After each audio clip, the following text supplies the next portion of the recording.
Dùng cái tạc ấy trong một ô mình. Do đặt đạo lực lương tới việc ôm chứ nữa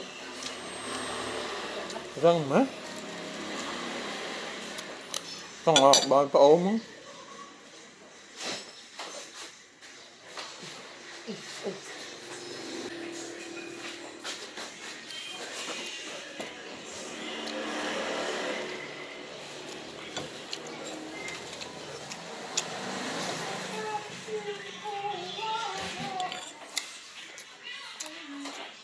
Mình khỏi ta mới làm hào chân.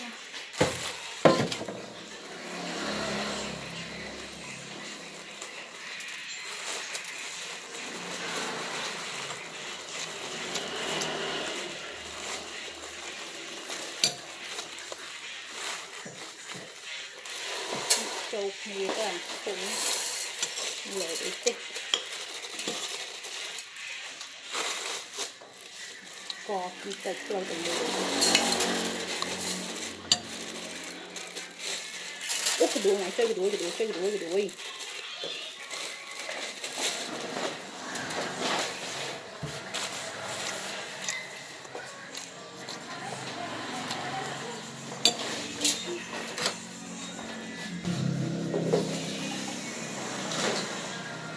Thôi mấy hay vậy?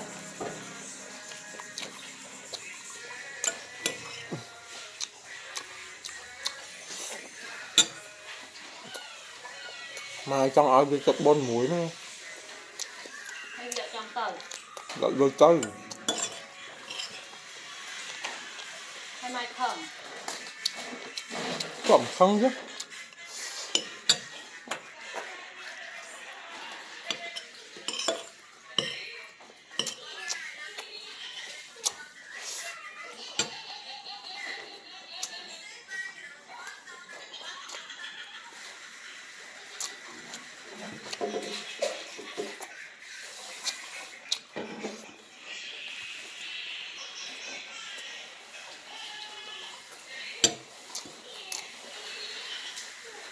Cái châu thằng sợ anh mới thẹp mà cái chừng này còn bảo con tôm cha mất thẹp đấy. thôi đã Thằng là có cái chừng này ăn nói tới tham ở ban tôm đấy. Ủa chuyện này nấu trong anh nấu ơi. Anh trong đây quạt lượng vô mà ngày 7 ngày 4 về như này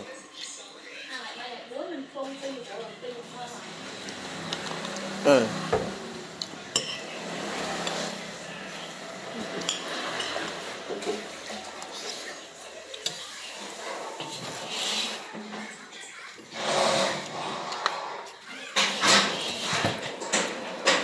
con trong thôi con ổng thuộc cái môn ngáy ạ. đằng tên nè theo hiếu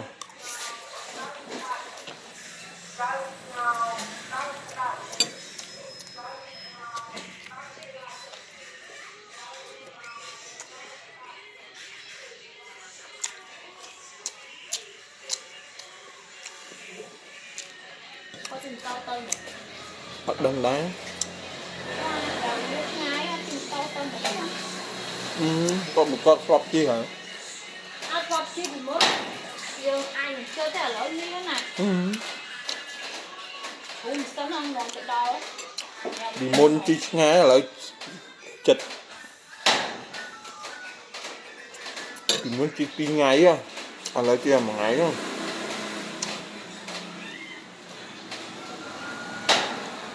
nhưng mà ta flop chim tố bạc cho ta bạc đó á có trong chim tố chi chụp nữa à Dạo ngày tư rồi con thùng. bông sơ chụp Tôi thùng chi tùm lạc khoảng. bị chi mùi cót chi chụp nữa à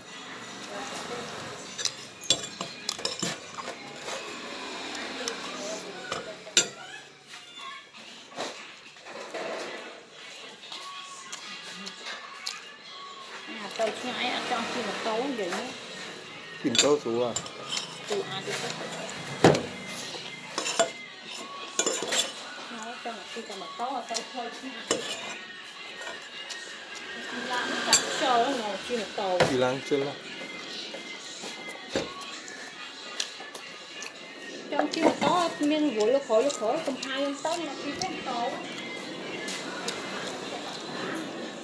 nó ăn tới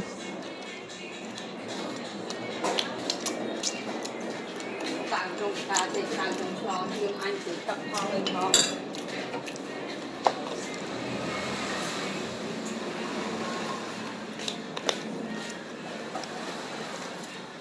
ôn nụ ghé hả à lột bà đấy bà của nhé đó là mình đợi thôi ngõ ngò đã cho ta cả đảo nữa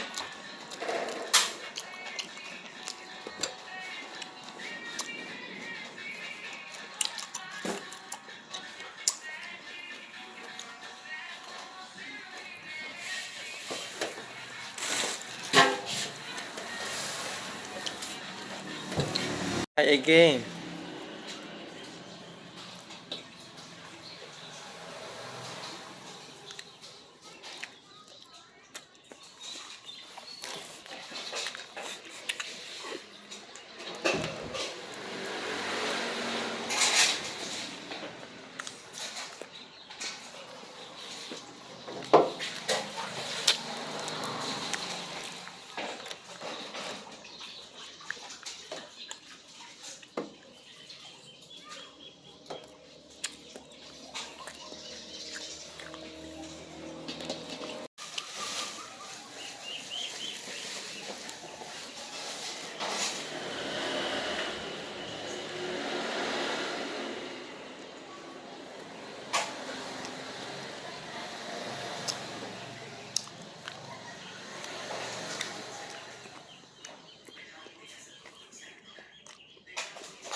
chiết bọn nó nè bạn thật chụp bầy chân thì ngắn